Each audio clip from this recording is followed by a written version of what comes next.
Assalamu alaikum.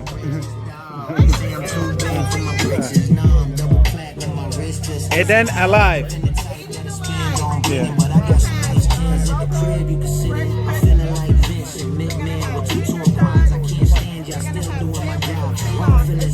All right.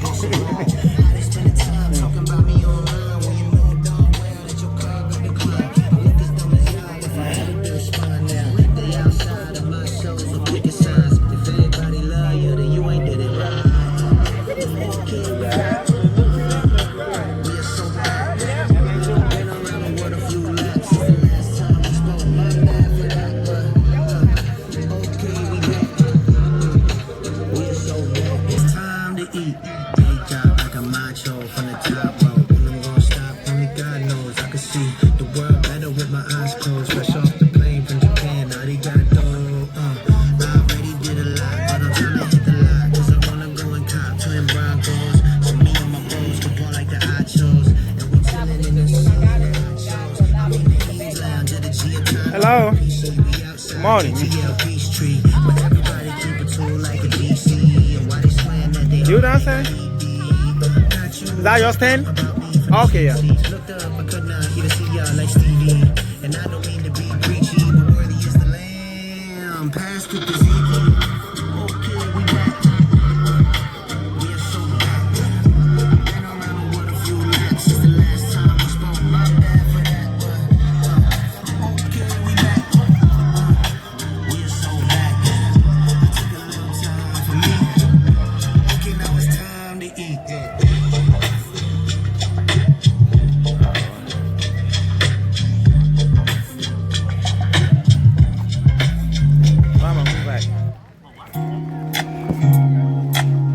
Hello.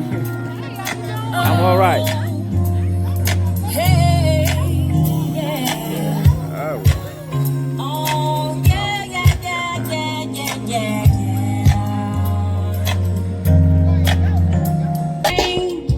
When it's round the night, I'm taking my freedom, putting it in my car, wherever I choose to go.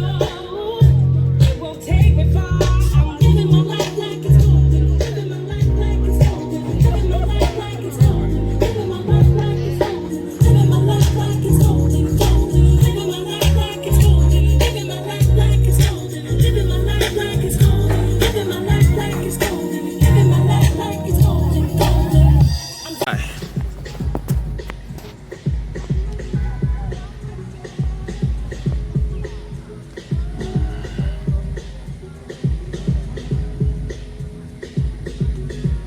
Males, them Zulus, Raiders and Falcons too. One down MC, rich related down the riders, jokers, ride, unconditional riders, got Egyptian cobras, Delway riders, loose screws and majestic riders, Street Fury, get them girls MC, Postal Express without the map MC, we got ladies and traffic, false life riders, Forward Hill, children, fueling all outsiders, Outcasts in Sin City, all down the clubs, paper few MC, we got double life posse, one bunch MC, Buccaneers, the Ghost Rider Extreme, we got Philly Shuttle Rider, H9 MC, Tell Lord, bad habits MC, we got stilettos and chrome and KFC, ladies, dragons, and lights MC, we got two real assassins, a mortal soul, black souls and saints and soul, we got me and on bikes. He's enjoying it.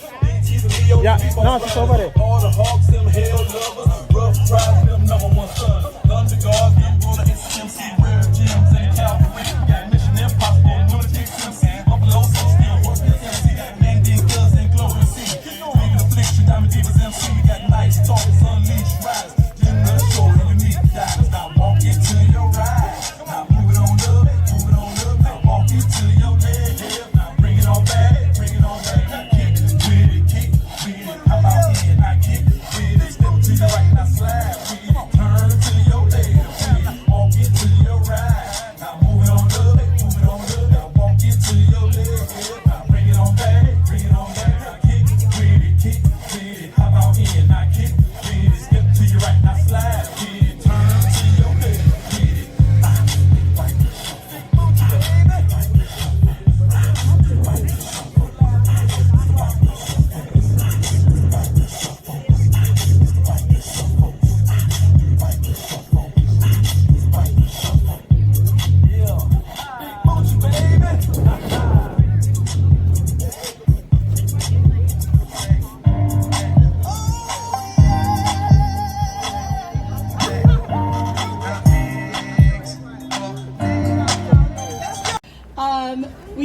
sister here, Sister Suzette with, don't tell me, Herbally Yours. Then we've got Chef Kelly here. That's where the yummy free food samples will be. So please check Chef Kelly out. And then we've got our main lead organization for the Health and Wellness Center, the Heart Plus Diagnostic Center. That is here locally in Ward 2. Dr. Berthrone, Sister Shirley Mock, Dr. Chapman, and Sister Kissy are all part of that Heart Plus team. Then we've got Sister Lakeisha here with the Devoted Health Plans. She is also a partner of St. Christopher's. She is a member of St. Christopher's, who's one of our partners that is sponsoring our space here today. Thank you, Lakeisha. And then we've got Jessica here with our hydroponic gardening system, you all. So if you have not heard about hydroponic gardening, where you can mass produce without using soil, it's natural. And she's got a set where you can actually do it inside your house. They have huge ones where you can do them outside, but she's going to tell you about how you can grow hydroponic inside your house. And then we've got my brother here, Sultan Sharif from California, all the way from California, to show us about virtual reality fitness programs. So please come visit him and put on these goggles and enjoy a little fitness with those goggles. So a couple of things.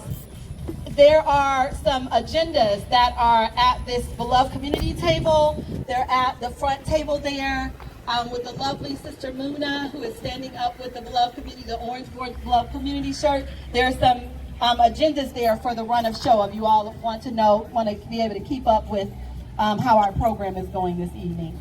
Please sign in at the sign-in sheet. Later on, we'll have a competition with the QR codes.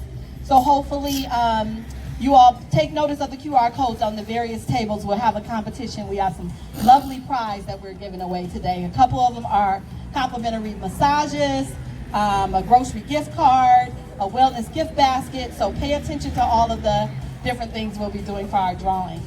And also to mention the drawing. So Brother Chauncey here, who is the lead manager of the beloved community, is going to be handing out raffle tickets. So if you have children, please get one for yourself and also for your children, because we're going to do a children's drawing for a bike and a helmet today. All right, so let's get started. We're going to start with Sister Ronjanette and Sister Kenitra. And Sister Victoria with Double Dutch Aerobics. I'm going to hand off the mic to, you want it? Oh, okay. All right, thank you all.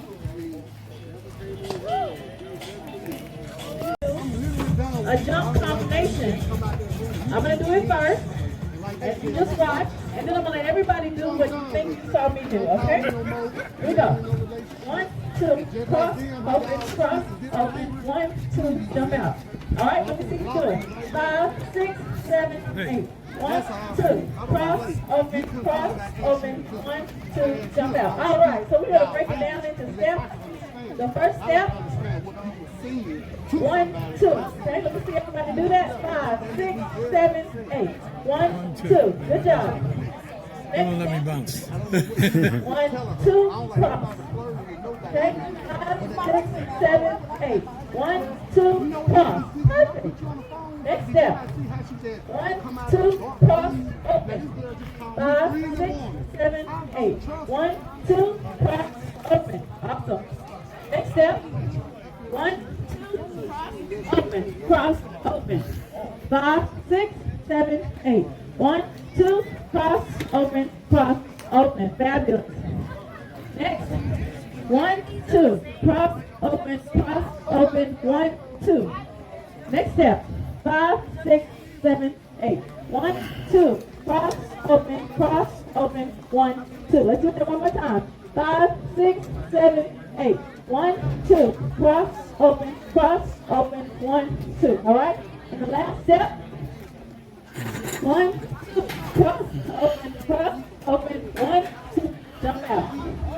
5, 6, 7, 8. 1, 2, cross, open, 1, 2, jump out. Awesome. Now, anything we do outside the rope, we can do inside the rope.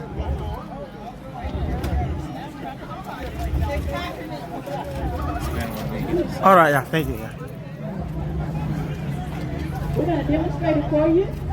And then if anybody wants to try it, we'll let you try it.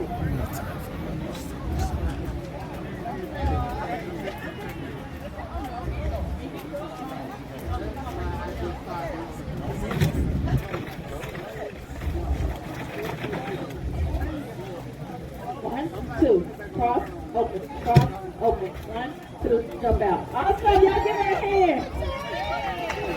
All right, who's next? You want to start? Okay.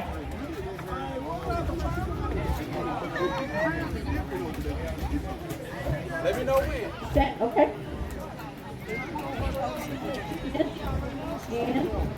And, super good.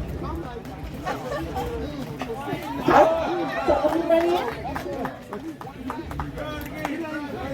Let me tell you one thing. When you run in, sir, right here, this way. Okay. So when you run in, you want to run in and jump this way. Not this way, okay? This way. And. Ready? Go.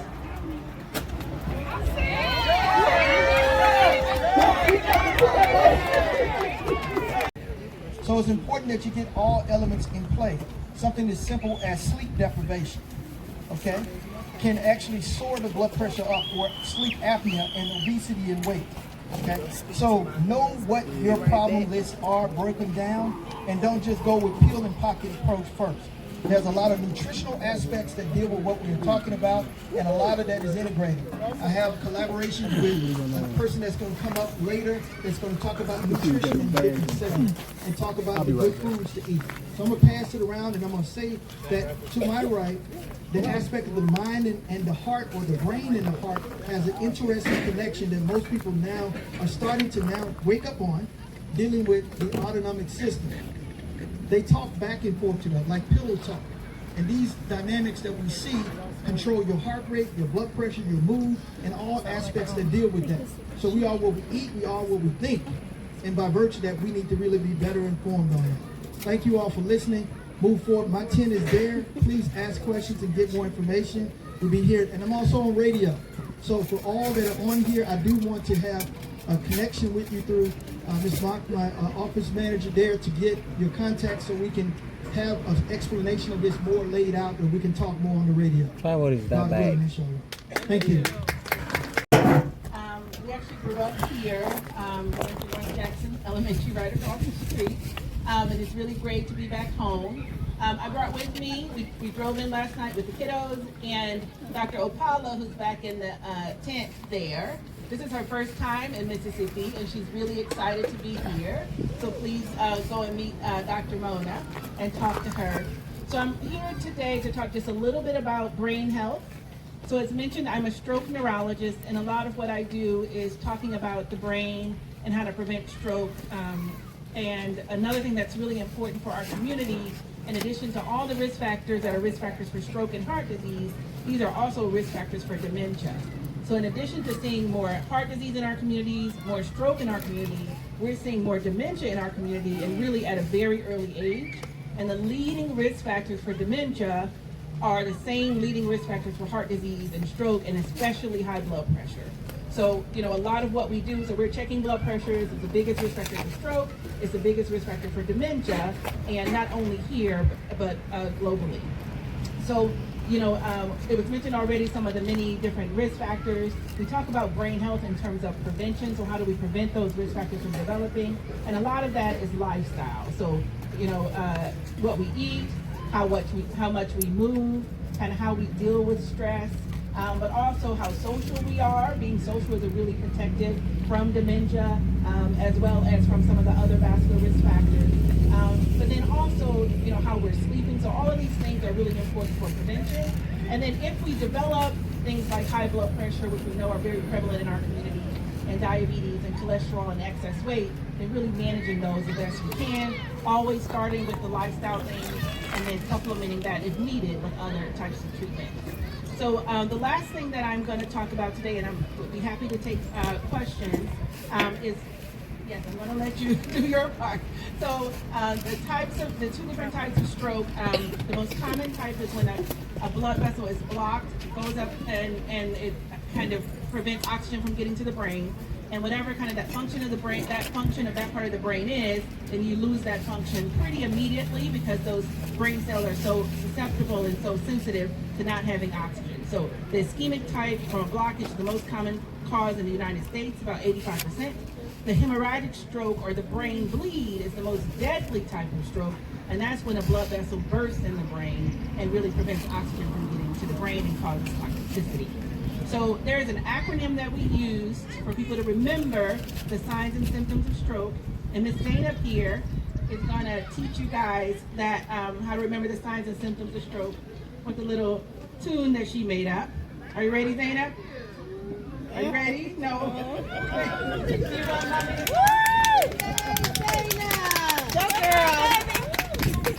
Okay. So the acronym is Be Fast, and it's an acronym to help remember the signs and symptoms of stroke. And then you can, if you want to say it, stand behind me. What is B for? What is the question? I don't know. The question is, why do we have to brush our teeth? Okay, brush your teeth is very important. Oral health is important. Stroke prevention. We're talking about Be Fast now. Are you ready? B is for what? Balance. B is for balance. E is for what? Eyes. E is for eyes, so sudden loss of vision. F is for what? Face. So facial weakness, so drooping of the face. A is for what? Arm. So sudden arm weakness, inability to move the arm, also inability to move the leg, but sudden weakness in the arm. S is for S is for speech. speech, so inability to communicate or sudden slurred speech. And then what's T for? That's the most important one. T is for time to call 911. T is for time to call 911. If any of your loved ones or you witness anyone with any of those signs and symptoms, important to get to the hospital right away. We have great treatments for stroke right now. Unfortunately, only less than 10% of people with stroke will get to the hospital in time for stroke. Unfortunately, individuals from our community are least likely to get to the hospital in time for these treatments that we know work. So remember, Be Fast. Remember to call 911 right away. So thank you for your attention. Thank you, Zainab. I'm going to pass the mic on to the next. Physician practicing in the area. I work for the VA, and I'm very honored and humbled to be here in this group. You may wonder why infectious diseases, what does that have to do with heart health or stroke prevention? But the body is integrated, as we've discussed, and when you have an infection, it can cause immune activation, and that can affect your blood vessels and increase your risk of stroke, whether it is from HIV, even hepatitis C.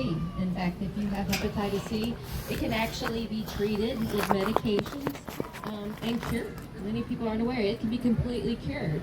And when that happens, that reduces your risk of all sorts of cardiovascular events, stroke, and even if you have diabetes, it can lower your blood glucose, just not having that inflammation in the body. So we a lot of times we don't think about the role that chronic infections can play in our health, but it's really important that we be aware of them, that we talk about them, and that we get screened from them. Anyone can be at risk. It's not a judgment call. It's just the world we live in. In fact, the South in Mississippi is a hot spot for HIV. The entire state is considered a hot spot for HIV infection. And that includes the Jackson metro area, where there is an extremely high rate, even among people who are heterosexual. In fact, heterosexual women in Jackson, Mississippi are at greater risk for HIV than heterosexual women in other locations. So I bring this up. I know it's it seems like it's probably not something you would talk about with heart disease and stroke and cardiovascular disease, but it's an important topic. I do have some pamphlets over there if you're interested more in the role of HIV infection and cardiovascular disease. And also, if you are at risk for HIV, there are very effective prevention. In fact, we can prevent more than 95% of HIV infections either with a pill that you take daily. We even have a shot that you can take every 6 months that prevents HIV infection in over 95% of cases. So we have some really effective ways to prevent this, and we want everyone to be aware of what's out there. And if your doctor suggests getting a screen, to go ahead and do that, because it's recommended in all adults at least once. So I appreciate the opportunity to speak to you today and that you would have me. I think this is a lovely event, and I'm really great to be witnessing this wonderful community today. That has questions for our beloved physicians here, now is your time to ask anything regarding cardiology, neurology, infectious disease. If any of you all have any questions for them, I could pass you the mic. I won't do it. No questions? Oh, throw color. Okay. I'm bringing you the mic. Okay, assalamu alaikum. I have a question for Dr. Muhammad. We're told sometimes that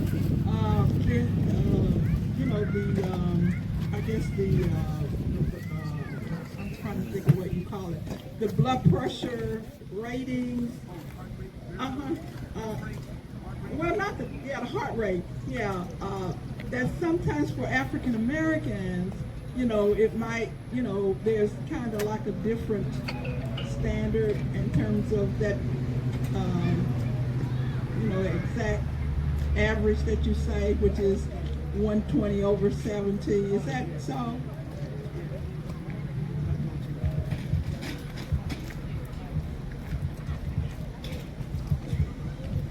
So, I'm going to add to that also BMI, because there's also a lot of science on the fact that, hey, does the BMI go across certain groups effectively? One point of, I guess, if I were to put a poll out there, the average person probably would think that came out of a scientific medical study, BMI. Believe it or not, it actually came from a mathematician. So it wasn't even a medical component. So it's used in a manner now in a lot of research studies to determine that, but we, particularly those of color who are treating people of color, tend to roll back on that a little bit and state that a pure BMI, really, you need more detailed information, particularly the fat composition, all of these things come into play. You may have a different muscle build definition, and we've seen that, and you declare it as obese, and you're not. So get a full aspect, and I think we have a nutritionist that's going to talk about a certain machine that they have to be able to go through that, okay? Now, when it comes back to blood pressure, before I start to say whether hypertension is not and rolling it back for a certain class of individuals, that's a loaded question in the sense that there's a lot behind that, and the reason why there's systemic hypertension. A lot of it goes into psychosocial aspects of what we think, what we feel, what we eat, even back to racial aspects of institutional racism. That's a fact. These things used to be thought out. Now there's scientific data all over the place showing and proving that that's real. We live with it embedded in the system, and by virtue of that, when you wake up, beginning of the morning to the end of the day, you're surrounding yourself in a safe area. Now, you need to know how to detox yourself from it, how to rid yourself of it, and how to go on with life, God willing, to be able to go through it. So blood pressure is a point that I say that we can move around on it, but in the middle, 120/70 blood pressure is still considered a sole aspect of what the goal should be. Now, I would like to get my colleague and sister to be able to weigh in, because it means something different with acute stroke too, and what that blood pressure should be, because that may not be the goal in perfusing the brain during a certain period. So I'm going to pass it to her later. So So, great, yeah, and great question, and I agree with all that was said about Dr. Muhammad. So, when someone is having an acute, a sudden stroke event, when you're not getting oxygen to the brain because the blood vessel is blocked, in that moment we will allow the blood pressure to be higher temporarily for a little bit of time. So sometimes the body is kind of auto-regulating blood pressure at that time because it wants the oxygen to get to the brain, so it's pushing it up there through the other blood vessels. So that the blood pressure can be 160s, 170s, and we don't bat an eye. But after that, usually within the first couple of weeks following a stroke, we want that blood pressure to be normal. We want it to be definitely less than 130, definitely less than 80. So 110 over 70 is the best. Sometimes if you have certain blockages that remain, we won't push it too low because then you can have symptoms, but we still want it to be within that normal range. And unfortunately, more than 50% of people with stroke, after stroke, will still have their blood pressure too high. And then they are very high risk of having a heart attack or a stroke in the year after stroke. So about 20% of people with a stroke will have another event, a heart attack, stroke, or a sudden death. And a lot of that is because their risk factors are controlled even when they're within the system. So we really try to empower people to know their numbers and to push back a little bit. So if your doctor says, oh, 150s over 90s, that's good for you, it's not good for you. And it needs to be lower than that.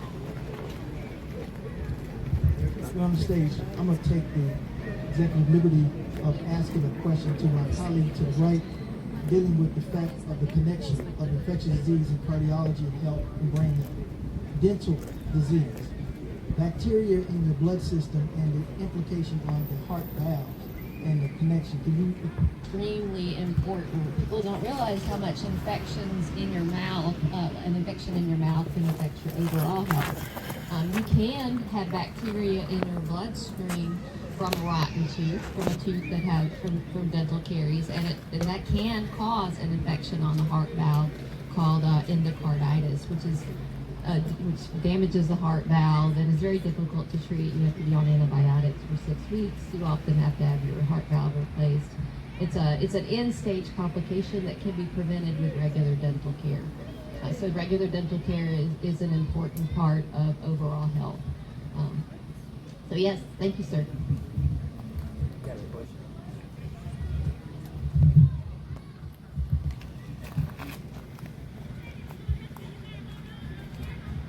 I have a question for Angela.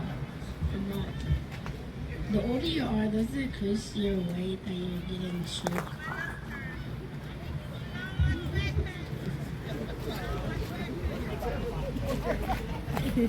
Say what? This is the only situation where you can call me Angel Mister. That's my son. So yes, age is one of the leading risk factors for stroke. As we age independently is a leading risk factor for stroke. So, we're doing stroke risk assessments in the back, and a big part of that is how old we are. Now, and of course, increasing age increases your risk for other types of conditions, atrial fibrillation, which is an abnormal heart rhythm in the heart, that increases as we get older. So yes, but we also see stroke in younger individuals, and unfortunately, stroke in younger individuals is increasing. A lot of it is related to some of those risk factors occurring earlier in younger individuals, so like high blood pressure, diabetes, a lot of it linked to obesity, and then some of it is likely environmental factors as well, and kind of the food that we're eating, those types of things. So it's as important as younger individuals. So I can have a clinic and everyone is in their 30s and 40s who've had a stroke. So it's really important to recognize that it can happen in younger individuals, although, of course, the majority of it happens in older individuals.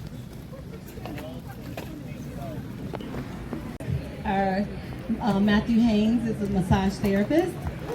So the question is, and it does not, the healthcare professionals or the physicians, I'm sorry you all, you can't be a part of this one. This is for our other attendees. Other attendees that did get, so hopefully you have a raffle ticket. That's another thing. You're gonna have to have a raffle ticket. Sydney. That the ones you got? Sydney, will you bring me the raffle tickets? Okay, so the question is, while they're doing that, who remembers what the symptoms of stroke are from the BFAST acronym. Who can name off what each word stood for? Jessica? Balance. Eyes. Face. Arms. Hey. I'm helping her. You're using it right now. Arms. And then S. S is for feet. Yes. And T is for time. Wonderful. That's wonderful. That shows how it can be memorable. That's wonderful. So congratulations to you, Jessica, for a complimentary 20-minute massage. Okay. Thank you. Okay, so now we're actually going to hear from, thank you, Brittany. We're actually going to hear from another community member. Brother Reggie, you're about to be up. So with Beloved Community, one of the things that is very special about us is we're a community engagement initiative that focuses on how we partner in communities. So it's not just about, you know, the professionals, it's also about, you know, hearing from the community. So we actually did a community survey, boots on the ground, right here in this neighborhood, 5 days intensive in the summer a couple years ago, and went door to door to find out what people were most concerned about in areas of health and wellness in other areas. And so we like to hear from the community too. That's how we know how to serve. So, Brother Reggie, I would like to bring you up to come speak. Just tell us a little bit about what you shared with me of your health story. When she and first then grabbed it, she said, also hey, I to said, I share just about hike, your business. and that's it. No, I'm a pay head for that. He's coming up. While he's doing that, please remember that we have complimentary water here at the front in the cooler. Stay hydrated, you all. We're blessed to have this sunshine today after we had this amazing scare yesterday with all that rain. But stay hydrated. And then those of you that are sitting in the sun, it's fine if you want to sit there, but please feel free. Our Beloved Community tent has lots of space. If you would like to, and there are lots of empty chairs there. If you all would like to pull up and don't want to sit in the sun. But otherwise, you get your vitamin D. God never designed it for us to be sick. He wanted us to be well. I'm sure y'all know your Bible. He says in 3 John, I wish above all things that you prosper, be in good health, even as your soul prospers. Let's prosper in that health. We got our finances, we got our portfolio, we got our houses, we got our cars. What about your health? What about your mind? What about your body? What about your spirit? Have you thought about it? When you start with a doctor, how many go to the doctor regularly? Or do you wait once a year? I believe you should go regularly, twice a year. Check your numbers. Even at home, before you go to the doctor, walk. Hey, where's the lighter? And all I have is one Baby. Where's the lighter? What's the matter? Website in the car. It's www.thisisit.com. You can look on it. We talk some more about the wellness. I just want to set my goal is just want to sell you on your health, the education for your health. I asked one question. If you can catch it, if not, stop by the table, get some information. Your health is more important. Some of you don't realize as you go through life, your stem cells begin to die after you reach like the age of 60. If you find why you're tired or having sleeping problems, abnormal problems, you need something that's holy, that's natural, holistic, that's light. This little patch will do it. So I want to improve on your health. Check out our table. Think about your health. Think about your life. and you want to live longer, healthy, and prosperous.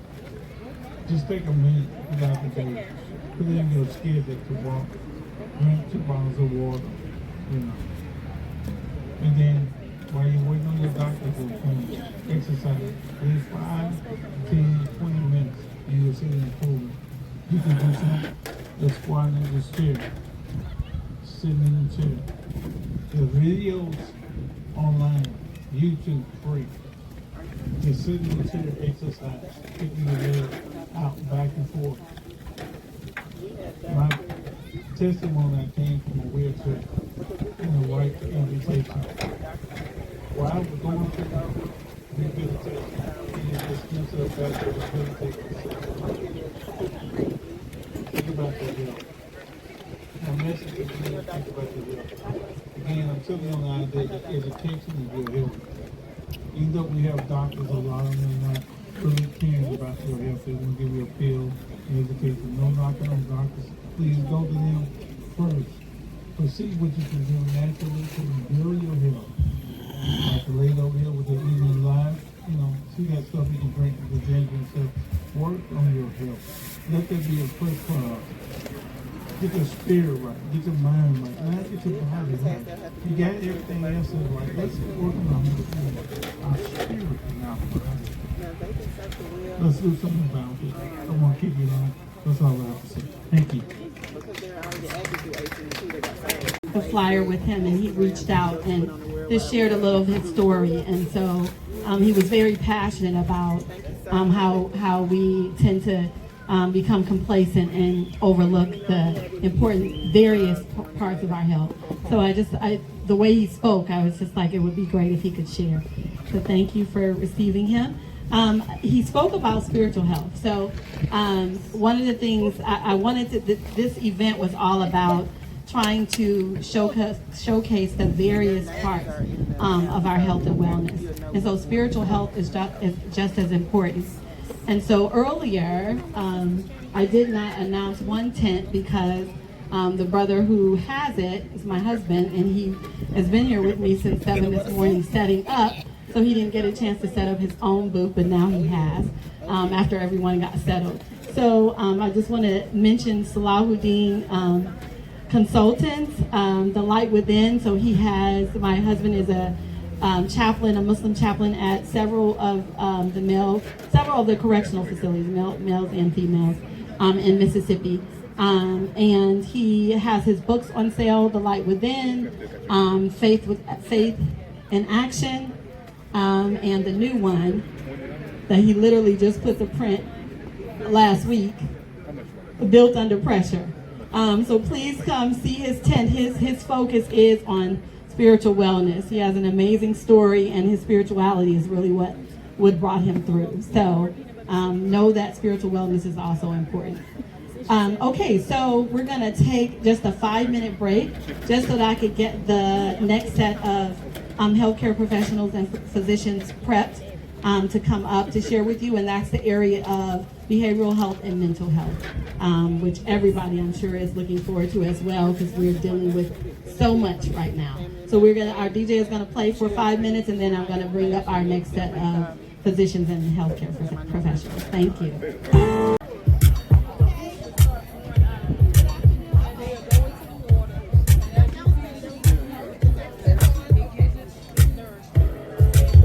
Good afternoon, everyone. Out the virtual reality headsets. It looks amazing when people are on there about to run into something. Bring up a nutritionist to segue us into engagement activity to get us moving again before we get even hotter out here.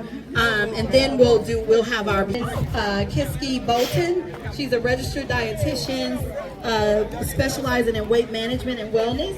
And she's going to speak to us today and let us know why it's important for us to do things like that. Welcome, Ms. Kiski Bolton, registered dietitian. Good, thank you, sir.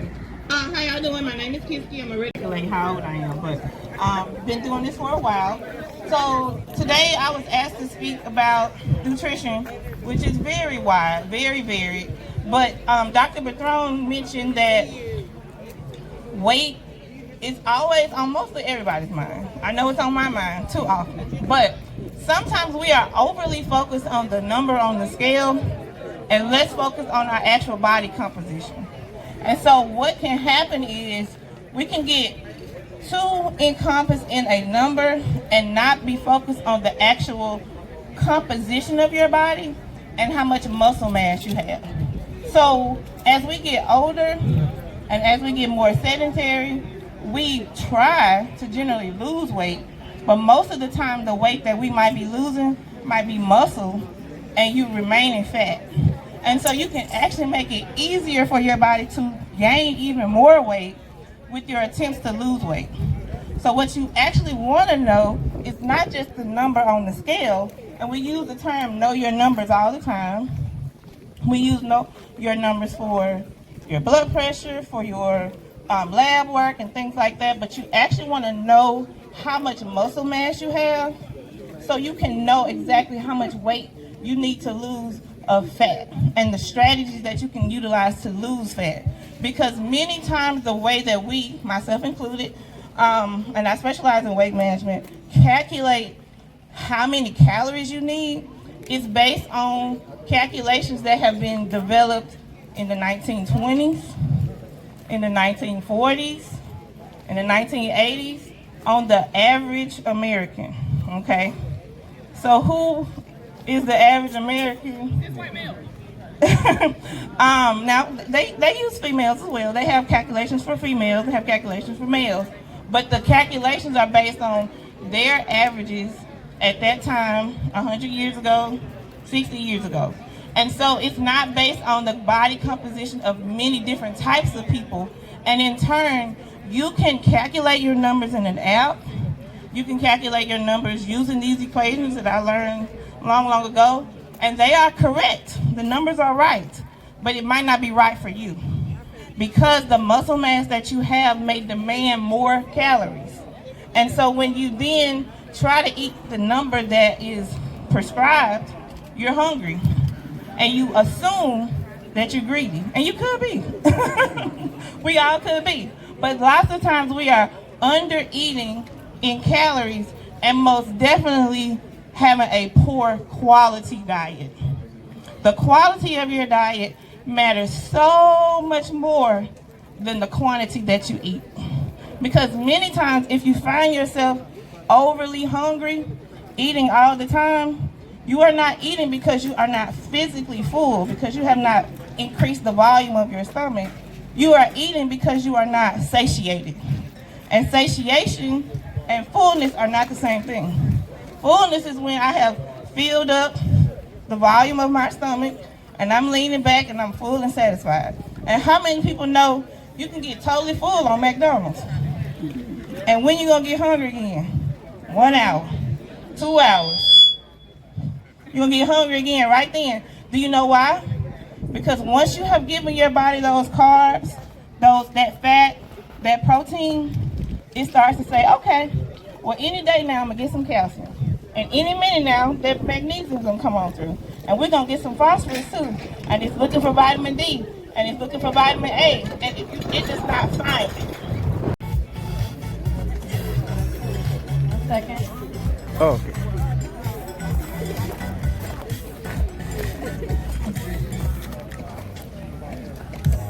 You want a side piece? I would prefer like a wedge. Yeah. Okay, here we go. We're gonna start with 2 shoulder rolls back. 1, ready? 5, 6, 7, 8. 1, 2, 3, 4, 5, 6, 7, 8. To the front. 1, 2, 3, 4, 5, 6, 7. Take it across. 1, 2, 3, 4, 5, 7, 8. And up. 1, 2, 3, 4, 5,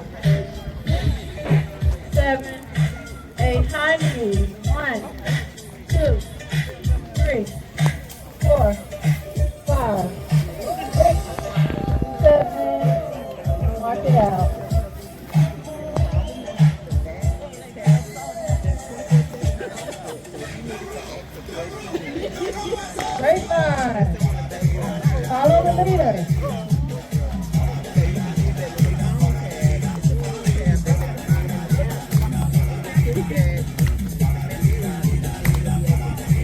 Good. Hands up and down.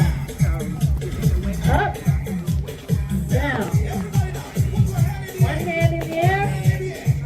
Go from left to right. Here we go. Left, right. Left, right. Check it out. Go in there, girl. Grapevine.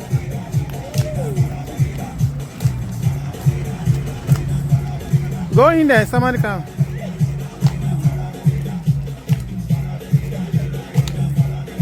Okay, jump to the left, jump to the right. Jump to the left, jump to the right. A slide.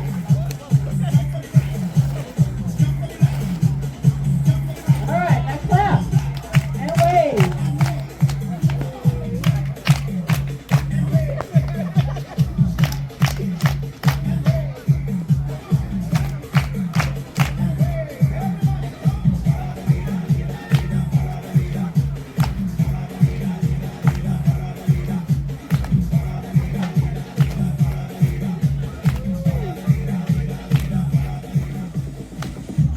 Okay, so we are done with the thing. Give yourself a hand.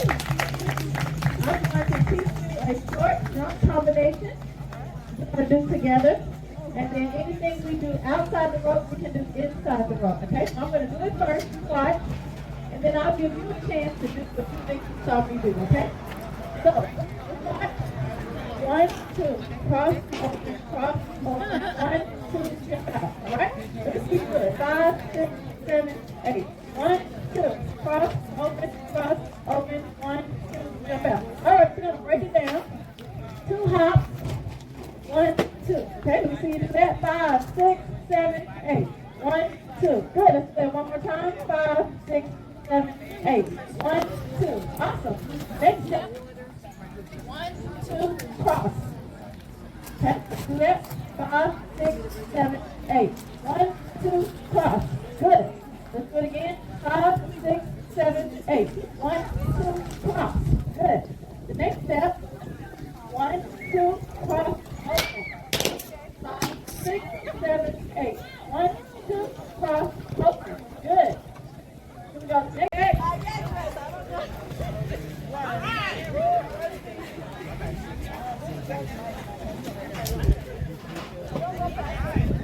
Go back. Don't finish this. Don't finish this cross.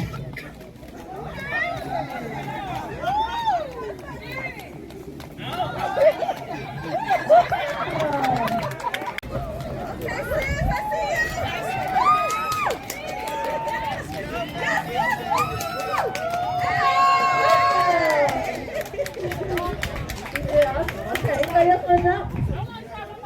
Okay.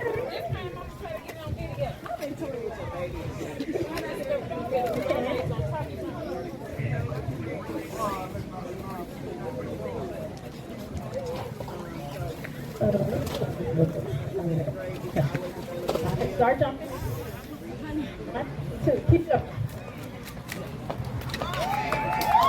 Ready? 1, 2, cross, open, cross, open. 1, 2, cross,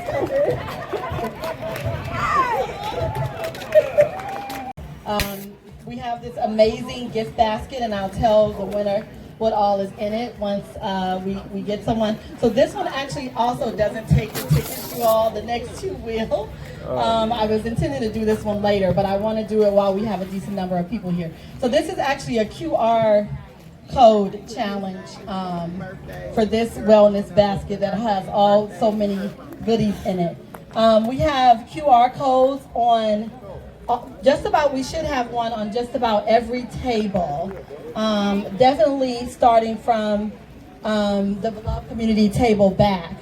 So this is about speed. So if you find a QR code and use your phone to take a picture of it and can fill out our Beloved Community Health and Wellness survey, whoever finishes the fastest and can tell me they're done, they're done, then they will get this amazing basket. So can you all locate like the nearest QR code? I need some participation, y'all. The nearest QR, look at my husband. He's saying that he's gonna get one. Look, Jackson State University and the owner of Full Circle Counseling and Consulting. With over a decade of experience, she works with clients across lifespan and teaches future counselors with a deep commitment to healing, ethics, and service. Grounded in her identity as a Black Muslimah, Dr. Nelson's work emphasizes trauma-enforced, culturally responsive care rooted in compassion, justice, and collective well-being. And then we got Sister Tanzania. Sister Tanzania, I'm gonna let you say with me.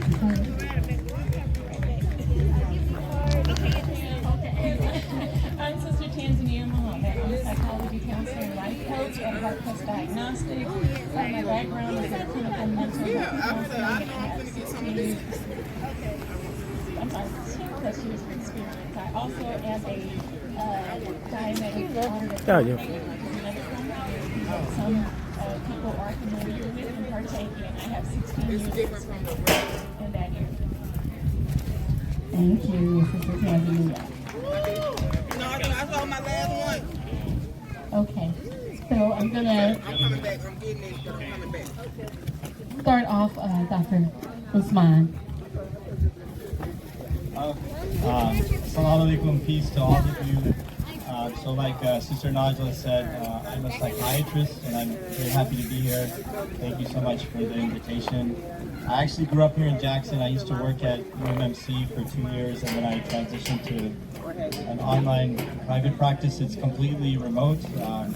If you qualify for insurance, you can join from anywhere. I treat all types of mental illness. I'm sure all these lovely people do as well. So depression, anxiety, bipolar disorder, schizophrenia, other types of psychosis. I have treated them in the past. In our current platform, we don't focus on that much anymore. Life stress, we talked a lot about stress earlier. I really appreciate the focus on integrative mental health and physical health. It's all very important. High blood pressure, all these things are can be highly related to mental health, mental illness. I also treat ADHD, attention problems. So if anybody has questions about that, I'm happy to help and give my perspective. Otherwise, I'll move on to the next panel member.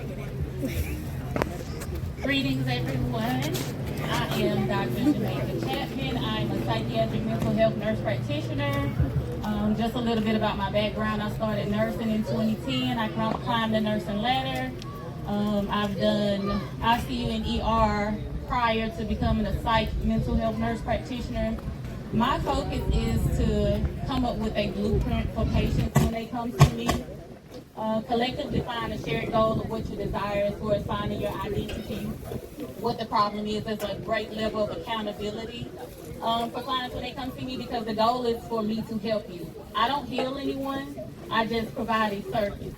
I give you insight and different ways to develop a foundation so that you are able to balance your life, whatever that looks like. Earlier they spoke about lifestyle modifications, and I think a lot of people look at the physical aspect. For me, I like to treat things as far as like, not just from a mindset, but holistically as well. I can give you medication to manage the mind and symptoms, but I like to also make sure your nervous system is regulated. So when clients come to me, it's mostly to develop a plan that's client focused and to help you navigate your life. Figuring out what your likes are, what your dislikes are, internal dialogue. I've noticed that a lot of people have negative internal dialogue, and so a lot of times they project on the way that their life is balanced, the relationships around them. They don't have a great support structure often, people to show up for them.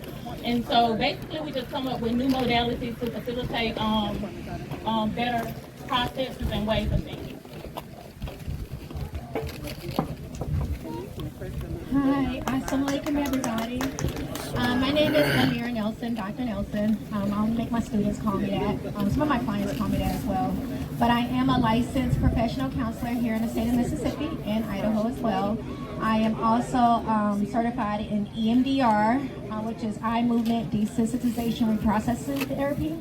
And so essentially I tell my clients, when you're doing 20 minutes of EMDR with me, that's like being with me for 5 hours. And so essentially I'm helping people process trauma at a faster rate. And so essentially I'm moving emotional memory into psychological memory. So a lot of my caseload right now is Black clients, particularly Black men. And so I treat the whole body. So sometimes I use a more of a somatic approach where I help people get back into their bodies, right? Because often what we find is a disconnect from our minds and our bodies. And so essentially, I tell my clients that my job is to put myself out of their lives, so to fire me from their job, from their lives, if that makes sense. And so, because I love counseling so much, I teach at the I Love, it's mine, and I'm stick excited at Jackson State. I teach baby counselors to do what I do for a living, right? So a part of that with my students is having them to listen to themselves, right? Because we are often do not listen to our bodies, we don't trust our intuition, things of this nature. And so I would say, depending on what my clients' goals are, you know, that's typically what our goals are. So I use a lot of collaborative language. I use we. It's not a you or me. It's like we're going to do this, right? And so like they mentioned earlier, we're looking at nutrition, we're looking at sleep, we're looking at everything, right? Because we find that a lot of stress is passed on genetically. So I do talk a lot about intergenerational trauma from a cultural standpoint. We carry a lot of trauma that doesn't necessarily belong to us. However, I do tell my clients, you know, it's our personal responsibility to heal ourselves, right? So I'm here to help facilitate healing of the mind, body, spirit, and soul in whatever capacity that looks like for us. As I introduced myself earlier, Tanzania Mamamba, psychology counselor and life coach at Heart Plus Diagnostics. Background in clinical mental health counseling. But I wanted to talk a little bit about the patients that I serve at Heart Plus Diagnostics. I serve patients that are dealing with physiological conditions, of course, heart disease, congestive heart failure. A lot of times we don't recognize the significant amount of stress that comes along with dealing with a physiological ailment. And so I help patients adjust to their new life, to their new situation. A lot of times when stress is not dealt with, it progresses to something a little bit more, or a lot more in many cases, anxiety, depression, and of course all of us deal with a certain level of trauma. And so one of the things is that the tools that I use in counseling is really trying to find the patient's or client's source of strength, take it and run with it. A lot of times patients go through so much significant stress, that they are not able to even tap in to their own personal strength. And so sometimes I have to help the patients find it. And when I do, I take it, I utilize it, and that is the foundation in which they're able to grow into a healthier mindset. Also, psychoeducation, I do that as well. A lot of times patients just don't know, and they have to be taught. So it's a portion of teaching and training where I deal with the patients. That's pretty much what we do at Heart Plus Diagnostics, and I think I'll turn it over to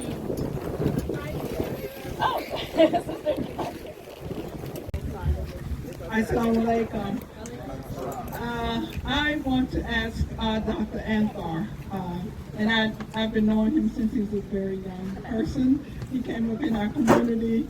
I know that you talked about all of the kind of medical or what you call conventional medicines, and being a Muslim, I was listening to a podcast that you did, and I thought it was a powerful way of making that connection between one's spiritual being as it relates to their psychological.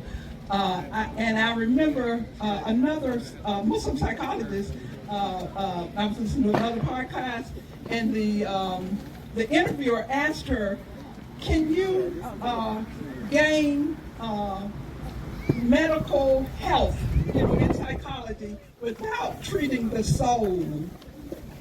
So I'd like for you to speak to that.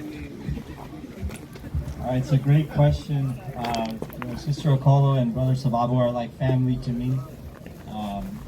I grew up here and used to go to Masjid Muhammad, and when I came back in 2020, it was so nice to be welcomed by them back into our community here. So in 2020, actually during the pandemic, when I was living in New Orleans, I did a podcast on narcissism and faith, specifically the Quran, which is our holy book as Muslims. And I gave the example of Satan and Pharaoh. In Arabic, it's Shaitan and Pharaoh. So how are they the first narcissists? I guess the first and the second narcissists. And we know that narcissism is a type of mental illness. It's a personality disorder in which the person believes that they have special abilities and they exploit other people. And we talked a lot today about trauma and race-based determinants of health, and you could say that in America right now we live in a narcissistic society in which the people on the bottom are suffering the most, and the people on the top are exploiting the resources of our community. And that's why I totally support the Beloved community in every single type of initiative here. MashaAllah, may Allah bless all of it. I think that was part of your question. I'm not sure if I got all of it, but yeah, I mean, I'm happy to speak about it in a lot of detail. I do believe that faith is very important for mental health. I know that all of us don't share the same faith, but as Muslims, we honor what we call the people of the book, the Christians and the Jewish people, because we believe we're all related, the children of Abraham. Peace and blessings be upon him.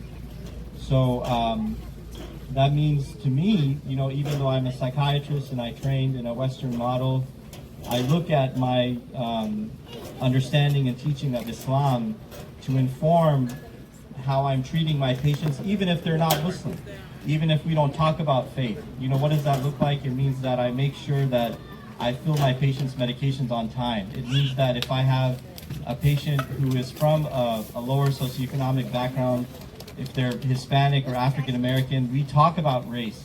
If they bring it up, I tell them, obviously I cannot fully relate to your struggles, but I can tell you, I also feel victimized at times by Islamophobia, by racism towards Asians. I think we're all connected, and I guess I would say I'm a bit concerned by the Asian Americans who feel like they can jump the ladder towards white supremacy. I think all of these things are extremely important in our society, and they're unfortunate. When the Civil Rights Act allowed Asian Americans like my family to immigrate to the United States, it really should have been out of a place of gratitude and wanting to lift everybody up together rather than jumping down on other people. So there's a lot that I could talk about in that, but I appreciate the opportunity and thank you for the question. Question is about when it comes to mental health, what do you do as it relates to maybe, I guess you could say, unorthodox treatments such as hypnotherapy, past life regression, things such as that. Do you think that they are helpful? Do you think that it makes no difference, or does it affect a person's mental health when it comes to treatment? I'm just curious about what are your views on them and your stance. Thank you. Personally, I feel like it's a collective, right? I grew up very Southern Baptist, and on my spiritual life to honor what faith that they're in, because it's different for everyone, and so not every patient will be open to past life regressions and hypnosis or different modalities like sound bowl healing or Reiki, so where you do spiritual guidance. But I'm very open to that. I would like to one day collectively come up with a way to offer those as treatment processes and therapies. I feel strongly that we are spirits and bodies, right? We have a soul, which is our identity, but we have a spirit. We come here and we live in this physical vessel. Everybody has their own personal journey, and so my journey won't look like yours, and yours won't look like the next person. Right. But holistically, you cannot heal externally. I think the way out is in. Doing a lot of shadow work, processing a lot of trauma, processing a lot of grief. And the reason I say that, I always like to focus on Erik Erikson stages of growth and development. In the adolescent years, identity versus role confusion is a big thing. And when you don't understand that a lot of the ways that some people process or grow up is in dysfunction, so you tend to build your life out of a state of what you think is normal. You never get to form your own identity. And then when you start praying to whatever higher power, whatever source that you believe in, and you get guidance and things tend to fall apart, well, it's from perspective, because I believe that God's perspective is not our own. So however you would like to look at it, there's a process of unbecoming. Most people try to become things in life, and that's great, but you can't become something without having your own foundational blueprint. And I posted a comment on a post one day, and somebody said, why do God test us? And there was a lot of generic answers like faith, like challenging, like what we are. And my response was, why not? Right? And they said to elaborate. So elaborating on that, I feel like we always pray for guidance, balance. If this is a space that you need to keep me in until I learn what it is that you desire for me to learn, but when things start falling apart, then we want to run. But if you ask God for patience, God doesn't give you patience. God may put you in a situation to learn to be more patient, right? Or if you ask God for strength, you don't automatically just become stronger, but God will put you in situations to test your strength and to test your mindset to see where you are. And a lot of us, because we are so focused on the external reality and we don't focus on the spiritual sense, not understanding the universal laws and how everything plays a part in that. There's a universal law called correspondence, which means that your external reality is a direct reflection of your internal reality. And so most people don't have that dialogue, that foundational, where their vision, their life is truly theirs. It was cultivated out of thought processes, strong mentalities that we adopted from back in the day. I would like to say slavery and other treatments and processes that we learned to be strong, but strength should be an option, not a requirement. My doctoral project was on evaluating the stigma towards counseling in the African American community. And I always go back to that because there's a lot of internalized stigma. The way our parents will look at us if we can't handle stuff, our spouse, or will we be considered less than if we go seek therapy outside of just praying about it. And I truly do believe in God, but I also believe God gives us resources. I don't believe that we should be limited when it comes to like exploring those resources. So that is absolutely something that I like to integrate if my client is willing to integrate. But there's no bias there either. If that's not something that they're not ready for, I'm here for you. So ultimately, yes, I do think that it's very important to address the spiritual aspect. I'm located at Heart Plus Diagnostic Clinic. I'm a psychiatric mental health nurse practitioner. I thank God for the ability to prescribe, but I like to treat the mind and the body as a whole. You know, I don't want to just treat symptoms. Let's learn to regulate our nervous system so that we can actually function, because you may have high blood pressure because you're predisposition, but you may have a dysregulated nervous system, so you're constantly in fight or flight, or you might be in freeze or fawn. If we regulate that, then you might not need blood pressure medication. Yes, girl. Sorry. Main event. This group right here. I want to learn so much from them, because as a cardiologist, and I'm sure the neurologist behind me, a neurosurgeon as well, can echo this, is the brain and mind, that heart-mind connection is strong. Now, because I had two questions, and that's one that went back to the religious aspect that deals with, there's data that's showing now that we have a lot of medical equipment and diagnostic tests, MRIs, PET scans, that when we go to the mosque, the masjid, the church, the temple, and prostrate ourselves and do certain movements that we do in faith, that it has an effect upon reducing blood pressure and things like that. Physiological. From a psychological standpoint or mental health standpoint, what narratives can you draw from that? Okay. And then the second question, well, just in part, was that someone mentioned on different aspects of treatment modalities, such as the aspects of seance and yes, hypnotherapy, which is proven in smoking cessation, is better than the drug, 80% and higher. Okay. Things like Dianetics and that effect. Okay. Lastly, I wanted to tie in something that the scholar there in the middle that had a profound book that she was one of the co-authors on, dealing with AI, artificial intelligence, and how that plays into what you all do in your professions. So in any manner you want to take those questions, so I certainly need you the mic. AI, right? So artificial intelligence is here to stay. It's not going anywhere, right? And so as a mental health professional, well, let me say the American Counseling Association, I don't speak on behalf of them, but we're always the last to just adopt anything, right? And so for us, wanting to get ahead of it, right, before we're behind it, because like I said, it's here to stay and it's not going anywhere. So how do we integrate this into our lives, right? So something I always tell people, you use AI on a daily basis. When you say, oh, let's Google it, that's AI right there, right? When you're typing on Microsoft Word, that's AI, right? So it's just a next leveling up, right? And so something that I encourage my students is to see what's out there, because our clients are utilizing it, right? So as you guys may or may not know, that it was in the news with ChatGPT encouraging somebody to kill themselves, complete suicide, that's the correct term, right? And so we as mental health professionals, we need to understand what this is, so like I said, we can get ahead of it and find ways to integrate it into our treatment plans and things of that nature. So while we don't rely on it completely, it is a tool, right? And so I tell my students that you yourself, you are the intervention, right? 80% of the job is showing up. The other 20% is interventions. I can have a whole counseling session with a client and not say a word, and they can go through this catharsis of growth and change and things of this nature, right?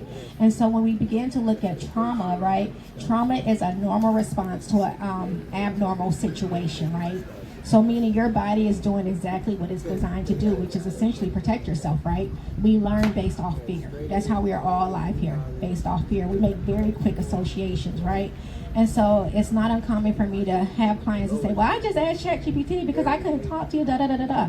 And so instead of shaming them, right, because that is an aspect of trauma, it's like, okay, but what did ChatGPT say, okay? And so how do you feel about that? And so being very curious about that, right? Because again, you cannot replace the human to human connection, right? And so that's what I tell my students, right? Again, 80% of the job is showing up. We have so many interventions. So I tell my students, when you're sitting across from somebody, you're lending them your prefrontal cortex, right? Especially if they're in a state of crisis, right? And like I said, when we begin to look at trauma, people think it has to be rape, natural disasters. Trauma could be something as simple as you got up in front of a class, you're reading a book report, and everybody starts laughing at you. That is very traumatizing for a lot of people, right? And so again, tying this back to AI, ChatGPT, and all of these things, right? We are exploring this and we are learning this together, right? And so it's okay to have questions. It's okay to have fears and concerns. I like the people who say, okay, I don't like this, I don't like that. I'm like, okay, well, what don't you like about it? So we can have a conversation around it, right? But again, using it as a tool to help us to be more successful in diagnosing and treatment plans and coming up with coping resources and things of this nature, right? Like I said, my job is to put myself out of my clients' lives. And so I want whatever is going to be beneficial to them, right? So we're always looking at risk and rewards, right? And so if the rewards outweigh the risk, of course, we're going to engage in that type of treatment modality.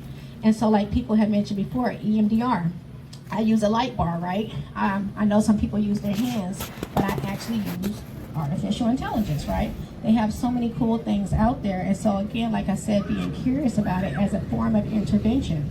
And then, of course, you know, when we think about racial bias and discrimination, right? We know that some of these AI systems are biased in terms of how they see us and how they understand us, right? And so being able to be a part of that research, to be on the forefront, to kind of have to say, hey, this is how we as a Black and brown people, we engage in treatment and everything like that. Because again, like somebody mentioned, we are taught from a Eurocentric Western viewpoint model. And so I tell my clients that a lot of the theories that I've learned, you know, they came from ghetto white men. So again, AI is not going anywhere. It's here to stay, and it's okay to be afraid of it. And you can use it at your own comfort level. Like I said, I'm still learning it myself, and I co-wrote a book on it.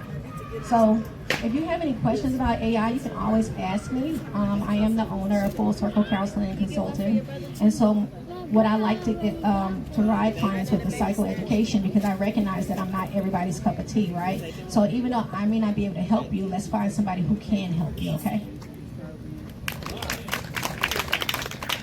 And it's all about finding what works for you. Even though I'm a counselor, I'm also a certified Gold Seal Dianetic auditor, and I became that before I actually became a counselor. A lot of people shy away from that because they look at it because of the source it actually comes from, which is Scientology, L. Ron Hubbard. However, I'm a Muslim in the Nation of Islam, and I don't follow L. Ron Hubbard. But I do use the technology of Dianetics, right? I have audited what we call pre-clears for many of ours. I have seen it work with patients that deal with anxiety, panic attacks, trauma. I am a pre-clear myself. I have been audited many sessions, and I have been able to release many of things personally. And so that form of therapy works. And what it does is it raises what we call the tone scale, which is your emotional scale. When you think about your emotional scale, we're talking about being able to free our mind to where we're in a happy place to where we can be more effective and functional, right? Mentally and physically. And that's the goal. We want to be happy, right? We want to be at peace. We want to be able to function at our optimum. And so that form of therapy for me worked, and it worked for other, what we call pre-clears as well, and they still continue to do that, that type of, engage in that type of therapy, and I've known people to become what we call clear, meaning that they are not significantly aberrated. One of the things when you're talking about Dianetics, you're talking about working with a person to move from responding from their aberrated state or their irrational state to more an analytical state and a more rational processing. And so that form of therapy, like I said, I have found that works. What I also found in working with patients in the clinic, I mentioned earlier about pulling from your source of strength. We live in the Bible Belt, right? And we are descendants of slaves. We're not going to pretend that we're not, most of us here. And so we have what you call a lasting trace on the cell, as we call it in Dianetics. Some people use the term epigenetics, right? But that means that it's generational inbreeding, generational trauma, as many have spoken on. That is something that we are, most of us are not really conscious of, and we find ourselves doing things that we're not even recognizing where it came from.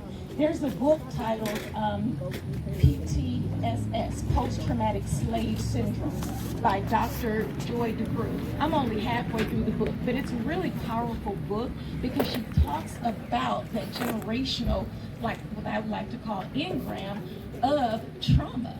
And so it started all the way from chattel slavery all the way up into systemic slavery that we deal with now. So we're constantly being negatively traumatized, or traumatized in general, or negatively re-stimulated. And so when you talk about faith being a part and a tool as a treatment, in my opinion, having that spiritual base and that source of strength is really the foundation in which you can move. Right? Because it allows you to release and let go and what we call let go. Some things is out of our control. We have to be able to recognize that. But when we do that, what do? Do we internalize it and have all these negative physical sensations, right? High blood pressure, high heart rate, indigestion. Or do we release it and say, you know what? I'm going to give it to my higher power and I'm going to do what he gave me to do that's in my capability. That goes to, that really is when you start to change your perception. Now we're talking about cognitive behavior therapy, changing the mind so that we can change our behavior and our actions. The mind is such a powerful tool that everything that we see and we don't realize actually is a product of someone's mind, even if it's the creator himself. this microphone that I'm holding Hey, is make a not thought split, in please. someone's mind before it was produced in the physical realm. So with that being said, we have to be more cognizant of protecting our minds, because that also helps us to protect our bodies. We have to be careful of the type of activities that we engage in. We have to be careful of what we watch on TV, right? We have to be careful of the type of people that we interact with, because we can be stimulated in a negative way. We can be traumatized. Of course, we deal with trauma, and trauma is going to happen no matter what, right? However, we can be proactive in making sure that we're striving to engage in more positive things, so we don't have to be unnecessarily traumatized, if that makes sense. Because a lot of times we put ourselves in situations and we can't figure out what happened. And sometimes we do things to ourselves unconsciously. So that is part of the life coaching that I do as well at the clinic. I actually challenge people's irrational thought process. We have to challenge ourselves. We have to stop and start thinking five times before we even act and say, is this right? Is this healthy for me? How's this going to affect me?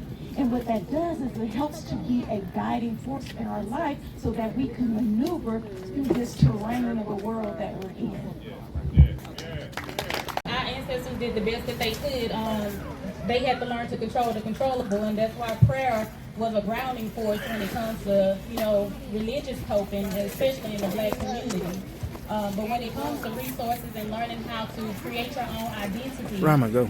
Sister Tanzania said that we often let situations happen, and we surround ourselves by certain environments, and ultimately we don't understand why things happen to us.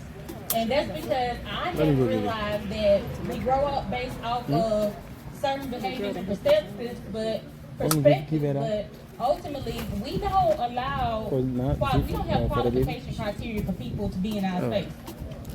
And because we're taught to love everybody and to see everybody as being there for us, and we don't look at behavior, and because behavior dictates character, we tend to put people on a pedestal, mother, father, sister, brother, cousin, auntie, uncle, grandma, grandpa, then we choose titles, right? And then we tend to be very hyper vigilant when stuff happens, but if you choose a title and you don't recognize behavior, you'll never recognize the character of a thing. Right, and so you can't really dictate and put into perspective the area of where that thing goes, and that's very important to take titles off of folks and to start looking at everything as like people are like strangers by the stop sign, and that's not to be disrespectful, but because once you start looking at behavior, you're able to say, hey, I no longer want that around me. Like, I don't want to exist in it. Like, a child could say, hey, why was this done to me? But as an adult, we have to stop asking ourselves, why is this being done to me, and start asking ourselves, why do I personally feel like I deserve to be treated this way? That's it. Woo, girl! I appreciate you all. The question is, based on the treatment plan that you all developed, what is your success rate with the individuals receiving their goals? There was a lot of information, and because of time, I won't go into that, but things have changed so much. I worked in the mental health field in the 80s and throughout, and worked for 35 years. We did the textbook therapy and all of that. So now I'm hearing so many different ways. Now the question is, what is your success rate based on the treatment plan of the individuals? Anybody can answer.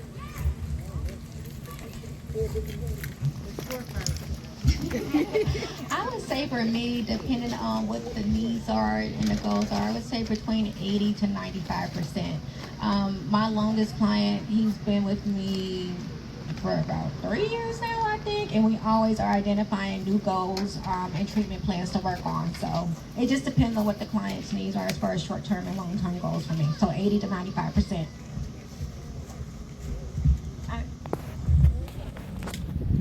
Just really briefly, for me, if I see progress, to me that's success. Everybody's on different levels, and so if you see progress, that's success. And I did not think of a patient that I did not work with that I did not see progress. The only time I did not see progress with a patient is if they did not Health fair or anything with the focus, she got to be organized because it's going to definitely come off proper and perfect. So we thank God for that opportunity. And again, I thank all of you all for coming, honoring the time to do so. If you all are really, really motivated and interested to do this again, maybe in 3 months or so, we're planning, then please respond to the call. If she do so, we do so, God willing, because this needs to be ongoing. We also want to make sure we feature some of you all who have been here on the radio. Okay, it's one thing to do it here local, but you got to spread that love throughout the community and build on it. So we're hoping to do that, God willing. But definitely salute everybody. Thank everyone that's been a part of this, large and small. God willing. Thank you. And I also, you all, we got to give a round of applause for our amazing DJ. I didn't have to give her any instructions. She was on it. She played the good music, the clean music, the jamming music. So thank you to DJ Fortress. We appreciate you. And I also just thought about it too, you all. Community is all about family, right? And so I believe my beloved mother was here. I wanted to recognize her. She lives right across the street and over there. So I think she ran home for a second for something. But I have to acknowledge my amazing brother, who is getting his doctorate at USC and has his master's from MIT and flew on a red eye from California and is still halfway asleep, but also here to come support this event, you all, and bring you that VR experience. Thank you, Sultan. I love you. And also for my sister, Dr. Angel Sharif, for bringing her whole family from Houston to support the event. So family love, you all, is everything as well, and it keeps me powered. So for the rest of our time, you all enjoy the rest of the vendors, enjoy fellowship, enjoy networking, and come see me if you want any of I'll be sharing out the information. I'm sure people will be hitting me up about who was so-and-so. I need their information. So feel free to reach out. Brother Chandler, our photographer, he also lives in California. Man, y'all be showing love. He also lives in California between here and Mississippi and comes back and forth. Thank you, Chandler, for blessing us to be here. Again, One Good Jump, Rogerette, thank you all for your support. And thank you, I can never be remiss to not acknowledge the powerhouses, Sister Okolo Rashid and Brother Sababu Rashid, who were the masterminds behind and also, serving through God inspiring to start the International Museum of Muslim Cultures, which birthed so many amazing babies, and the Beloved Community is one of them. So we honor you all, and we're grateful for you all, and wonderful, and grateful for your mentorship. Yes, so is there anybody else that feels like I need to shout out anybody? Shout out to all of our vendors, all of the people who, they are here today because all of you all care about serving the community and are passionate about it, so we're grateful. Oh yes, thank you, Sultan. So our host church, you all, St. Christopher's, who has been riding with us from day one, back since 2022 when we first started this initiative. I was hired on with the Beloved Community in June of 2022, and this is our 4th or 5th event at St. Christopher's. They're our partner. As the doctor said earlier, we are interfaith. We support all of the people that are doing the good work. We are brothers and sisters, and we support one another. So we honor you, Sister Lakeisha, and thank you for the whole St. Christopher's team for they've been meeting me up here when I have to meet with people to do logistics and taking time out of their schedule. So thank you to St. Christopher's, and please share on our behalf that we're grateful. Okay, all right, love to you all. We're gonna do a official prayer closeout once we're getting ready to leave out, but this is the end of our presentation portion. So we are grateful for you all being here, and love and gratitude and claps for all who attended. Thank you for your support.